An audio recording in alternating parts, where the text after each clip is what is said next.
That's when you're waiting. Hey guys, it's Ted Bogert. Welcome back to the TED Show. I'm excited to have this young gentleman on the show with me. It's Michael Moore, Michael L. Moore. He's a local attorney. He's also on the board of governors here at the Citrus Club with me, a fellow board member. He's our vice chair and going to be chairman next year. That's my goal anyway. I hope so. Welcome, Michael. I'm so excited to have you. Thank you, Ted. It's a pleasure to be here. It's part of our Citrus Club Black History Month initiative. And so we're bringing on board members. We want to get their insights, maybe talk a little bit or a lot about Black History Month. But we also like origin story, which I told Michael before we went live that that's super important to you guys and to me. So give us a little 411. You obviously didn't have, you didn't come out of the womb and go, I want to be a lawyer. So tell us, maybe you did. I don't know. Some people correct me and say, I've always known I wanted to. But tell us about you. I'm born and raised in Orlando. Awesome. I grew up during the 60s. So that meant that I went to 4 different elementary schools. Wow. So at the end of each school year, because integration was going on, the big thing at the end of the year was kids would gather and go, where are you going to school next year? Right? Because we were all assigned to something different until the school board got it right. Wow. So I went to Grand Avenue, Holden Street, Blankner, and Hillcrest, all of those schools. You went to all of them? I sure did, every single year. I made new friends every year. Well, Well, people are going to get to know you. Of course, you made new friends every year. But what that was still, you remember that. I love that that's the first thing you talk about, because that's obviously a memory that's imprinted on you. It is. And it's because I had primarily fantastic teachers and role models, too. Taught us a lot about not only being Black, but growing up in the 60s and how to conduct yourself. And the most important thing, which I heard at home every day, of course, from my mom and dad, was get your education. Yes. No one can take that from you. No. So I come from a family with 6 children, 4 girls, 2 boys. I'm the youngest. Oh, you're the baby. Yes. That explains so much. I'm just kidding. But my parents instilled in me and my siblings about education. But, some people listen and some don't. But I certainly listened and ultimately went to Jones High, where my mom went to school. Awesome. And historic Jones High School, right? Yes. And again, having leaders there and teachers that are legends. James Wilson, who was the director of the band. Yes. I had the pleasure and honor of being in the band. I was in the color guard. And as you know, Jones High's band is the best. They are known for being the best. They are fantastic. It was a privilege being in that band for the 3 years that I attended Jones High School. That's awesome. Made some lifelong friends as well. Of course. And of course, after leaving Jones High School, I attended Florida State University. Good for you. Where I had a fantastic opportunity to be on the debate team and traveled around the country. Did you always know, would your parents say, oh, I understand why he got into being an attorney and debate? Well, not only watching Perry Mason, but you will know, I grew up and went to school at went to church at Shiloh Baptist Church here on Terry and Jackson. But in that church were a bunch of African-American superstars. Arthur Pappy Kennedy, who was the first city council member here in Orlando. Emerson Thompson, who was appointed, I believe, by Reuben Askew to the bench. He was the first Black judge, I believe. Ooh, Reuben Askew, you're bringing out some older names. A really good long-term memory, Ted. And also Belvin Perry, who was the first chief judge here in Orange County as well. All great role models. But in addition to that, when I was 10 years old, my brother was killed. He was stabbed right in the Paramore area. Sorry, I did not know that. I immediately thought, I am not going to end up this way. And said, what can I do to really bring justice to everybody I touch? And that's why I became a lawyer, primarily because I wanted to help people. And that's what I've been doing for the last 31 years. Wow. I don't do any research. It's all right. It's everybody knows as watches the show. Thank you for sharing that. I did not know that. It's always fascinating to me, the motivation. And there almost always is either something happened to you that guided you that way, or something motivated you, positive or negative.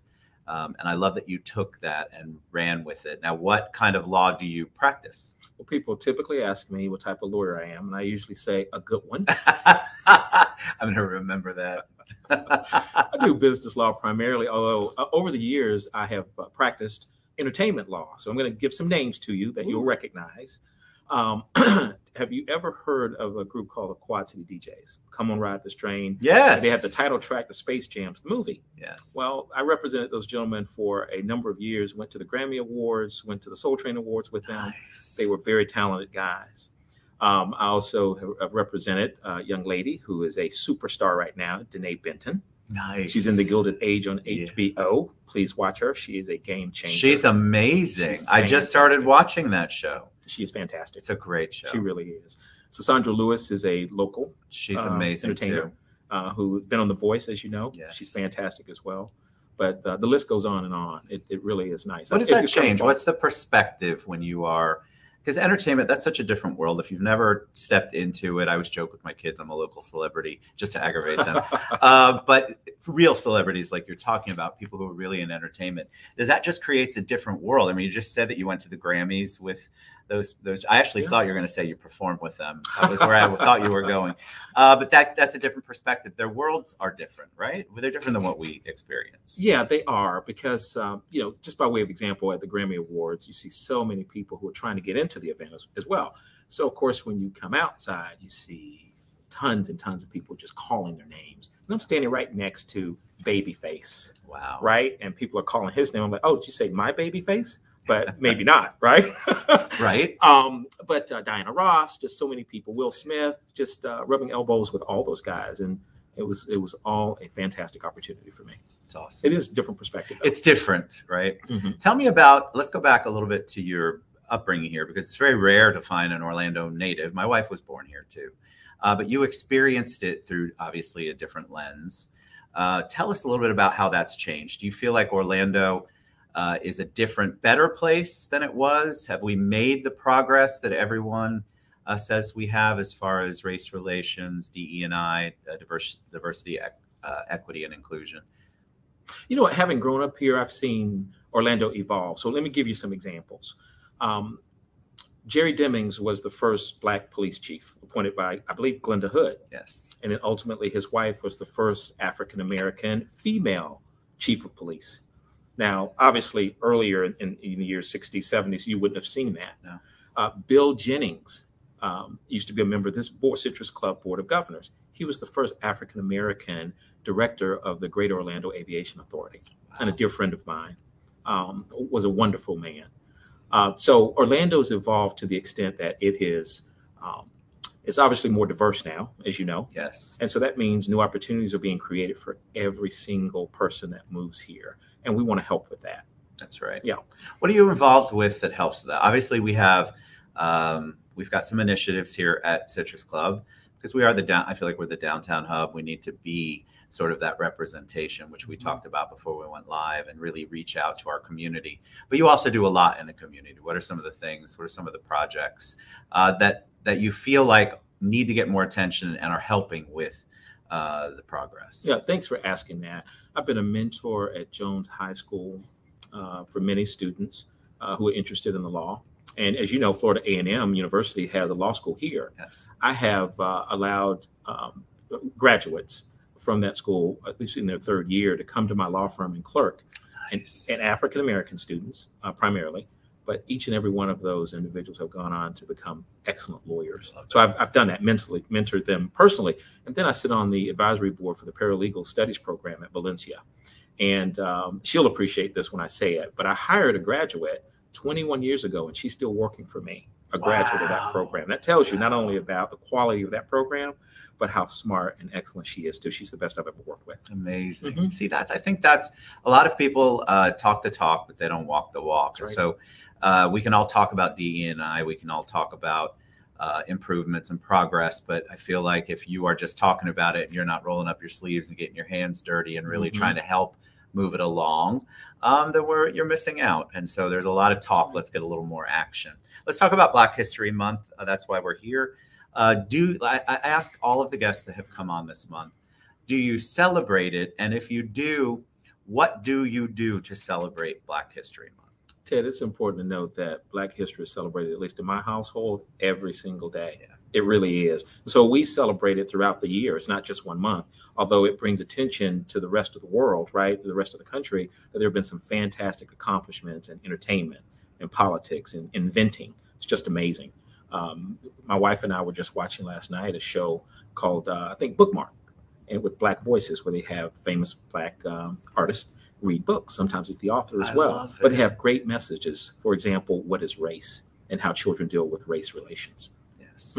Pretty interesting. It's fascinating to me because I think Black History Month, and I've brought it up every guest that's here, so I'm going to ask you the same thing. People who aren't Black I feel like they don't understand sometimes, and they're afraid to ask the questions. Well, why is there a month? Why is it important? Why should we have a Black History Month? How would you answer that? It's interesting because I read something recently, and I think it was by Carter Woodson, who established what was called back then Negro History Week. That was in 1916. Wow. Yeah. So at any rate, he said, if you do not pay attention and preserve your history, your race is doomed to extinction at some point. Yes. And it's a variation on what he said, but that's exactly what he said. But that's important to teach everyone about the accomplishments and the significance that Black people have contributed to our history. We've invented things. The red light. There's a Black gentleman who created that. The ironing board was improved upon by a Black female. There have been medical related medicines that have been improved upon and created too. It's just amazing. Even the first burglar alarm was created by a Black female. I think if you do a little bit of research, and I think people have a fear of asking questions. Anytime I do a show where I feel like we are talking about a group being disenfranchised or minimized, it's always an interesting thing. People will say, gosh, you asked questions. I wish I would ask questions. And what do you say to people like that? Like, if they don't understand Black History Month, as a black man, would you welcome them to ask you, and I'm talking about kind people, ask questions, ask you the why? How do you respond to that? I think people have a fear and they don't want to ask specific questions. They don't want to seem, they don't want to offend, and they don't want to seem uneducated. Well, first of all, Black history is American history, right? Because of the significant contributions that African Americans have made. And it's okay to ask questions. That's the only way people can continue the dialogue. Great. To ask, right? Why it's significant and why you celebrate it. Because again, if we forget where we've come from, we might be doomed to repeat some of those things. We don't want to do that. That's exactly right. Right? Right. So very important. So as we wrap up, we're gonna do one little word association. When I say the word hero to you, who's the first person that comes to mind? My father. I love that. Tell me why. My father was a cement finisher, and he poured a lot of concrete around town. And I used to go to work with him from time to time because my mom said, "Can you take Michael outside? He's bugging me." She had enough. You were number 6. She'd had enough. She was tired. So, by the way, my father played Negro League baseball in Ozark, Alabama as well. So, and I'm a big sports fan. So at any rate, we were at one of the construction sites, and he said, "What do you want to do one day?" I said, "I want to do this. This is neat." And this was after I had stuck a garden hose, or what they were using, into the ground, and it got stuck. And he says, "Go sit down over there." Go sit down. But at any rate, I said, "I want to do this." He says, "Nope." He said, "You are pretty smart, and you should wear a suit and tie one day and go downtown and work somewhere and make a difference in people's lives." And he repeated that over and over through the years. And he never wanted me to do what he did, but he wanted a better life for me and for all of my siblings as well. So my father's number one. Beautiful. All right, Michael, how do they find you? How can they learn more about what you do and what you're involved with, and how can they reach out to you? I don't do social media. No, he does not. You all will notice. I really don't. I was teasing with someone earlier. I said, "I don't advertise." I don't. But because I'm from Orlando, quite honestly, it's word of mouth. And I've been so successful over the last 31 years because people know me. So if you want to find me through the Florida Bar Association, you can just do that and look for Michael Lynn Moore. Thank you so much for being on the show, my friend. I love the work that you're doing here at the club. I'm super excited for leadership this year and next year when you are chair of the board. I think it's so important for us to continue the progress, and you and Ava right now are leading that charge, and we really appreciate you. All right, y'all, reach out, mlmmoore.law.com, or you can just go to Florida Bar and Google Michael Lynn Moore. Thanks so much for being on the show. We'll see you guys soon. We'll be back later on.